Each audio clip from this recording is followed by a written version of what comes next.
Bonjour tout le monde, aujourd'hui je voulais vous présenter Divination des temps anciens de Barbara Michael John Free et Flavia Keats Peters, qui est un jeu un peu particulier parce qu'on peut se demander quel type de message on peut avoir en utilisant les différentes pratiques de divination qui a existé jusqu'alors. Donc je voulais vous montrer un peu comment fonctionnait ce jeu parce qu'il est très intéressant. Déjà il se présente dans un coffret comme celui-ci, qui est un format standard de coffret de chez Vega, des éditions Vega.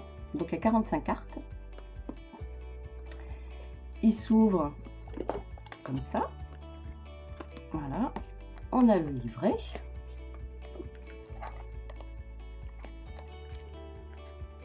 Que je vous montrerai après. Et puis je vais d'abord vous montrer les cartes. Et puis on regardera le livret après. Donc on a une petite pochette argentée pour ranger les cartes.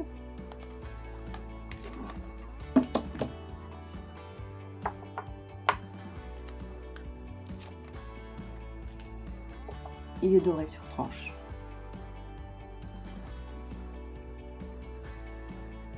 Voilà. Plastifié brillant. Et puis bon, il est tout à fait correct. Relativement épaisse pour des grandes cartes.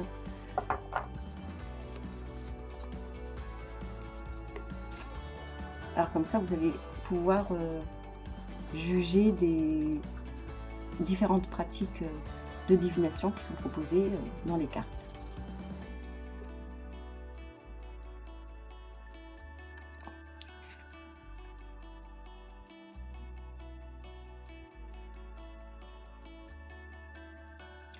Il y a une logique, hein, le feu, spontanéité, l'étoile filante, confirmation. Bon, il y a tout ça, il y a une logique quand même qui est culturelle, qui on voit une étoile filante, on pense que ça porte chance, donc c'est une confirmation d'une chance. Donc, vous voyez, il y a quand même une logique là-dedans, et puis tous les messages sont liés à ce thème-là, en fait. Là, je vous montrerai dans le livret, on en prendra quelques-uns.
Vous voyez, par exemple, si vous voulez interpréter, je parle surtout pour les personnes qui sont moins habituées aux oracles, mais donc pour les débutants aussi, si vous voulez interpréter flèche, on voit bien que flèche, quand on tire une flèche, on se concentre sur un objectif, sur une cible, d'où concentration.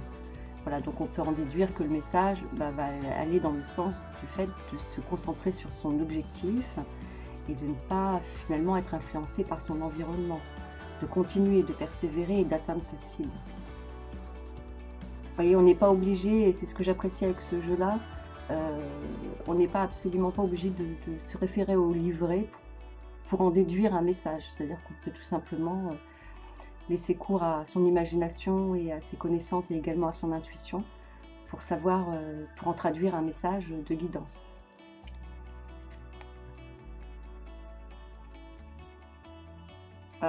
J'admets qu'il y en a qui sont plus compliqués que d'autres.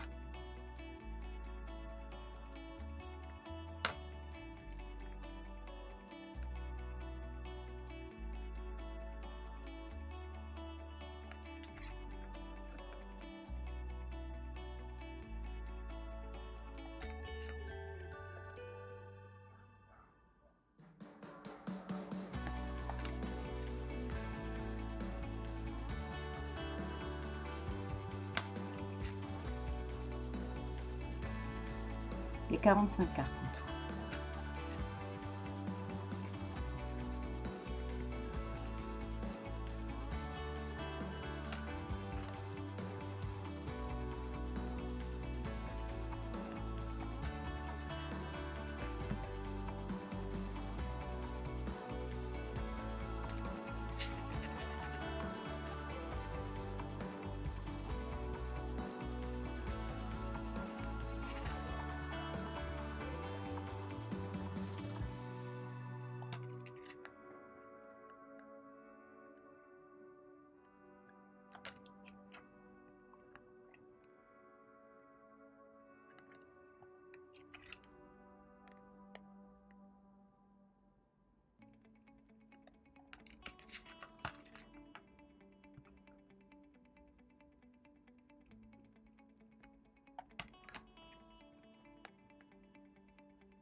Et la dernière,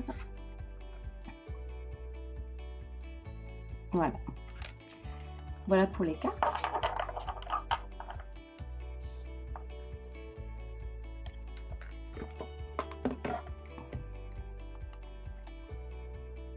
Alors, le livret.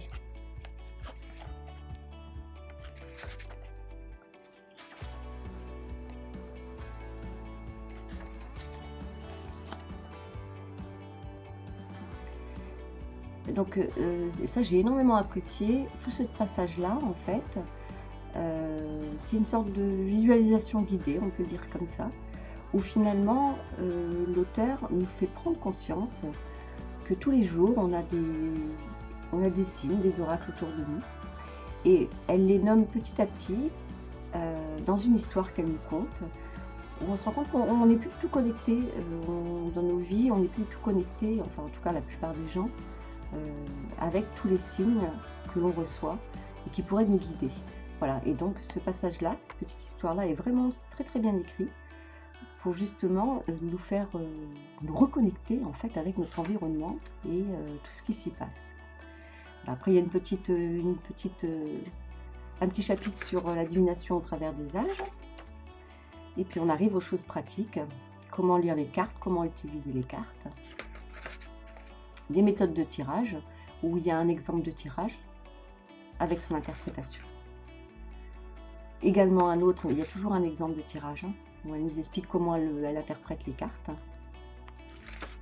Et on arrive au message des cartes. Et voilà, donc c'est là que c'est intéressant.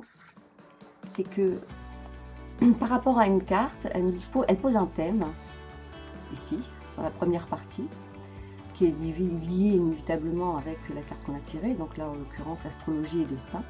Donc elle nous confronte en fait au thème du destin par rapport à notre questionnement.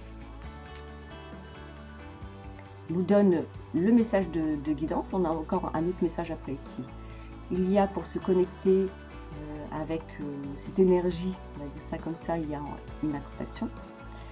Et puis un autre sens divinatoire ou parfois, ce qui est le cas ici, mais c'est pas tout le temps, elle nous guide vers finalement un professionnel là de l'astrologie, en disant qu'on pourra peut-être certainement y trouver des réponses. Mais c'est assez rare, là pour l'astrologie c'est le cas. Et ensuite on a une petite histoire sur l'astrologie, c'est-à-dire l'utilisation dans les différentes cultures, là en tout cas pour cette carte-là, différentes cultures et comment ça a été utilisé jusqu'alors. Voilà. Alors, concernant le fait d'aller voir un astrologue comme guidance en plus du message, c'est très rare. Hein. Par exemple, si je vous donne celui-ci, Aura, on a un autre sens divinatoire. Posez-vous toujours la question, est-ce le meilleur pour moi? Vous serez témoin de quelque chose d'important. Devenez plus conscient des signes et des symboles que l'esprit vous envoie. Essayez de voir ce qu'il y a de bon chez l'autre. Vous savez un don pour ressentir et percevoir les auras.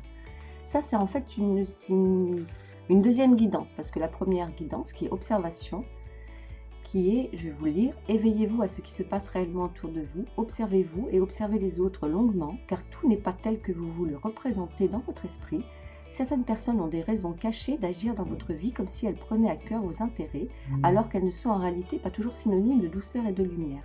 Cet appel au réveil vous arrive à point et vous oblige à regarder des zones de votre vie auxquelles vous pourriez apporter des améliorations. Explorez des situations que vous avez négligées auparavant, devenez l'observateur, regardez et apprenez, notez tous les détails dans le maniérisme et l'énergie d'une personne, et bientôt vous serez en mesure d'avoir une vue d'ensemble sur toutes les situations auxquelles vous assisterez. Observez bien et la vérité subtile vous apparaîtra clairement. Donc tout le long c'est comme ça. Voilà pour ce jeu, divination du temps ancien, et puis je vous fais des gros bisous, puis je vous dis à bientôt.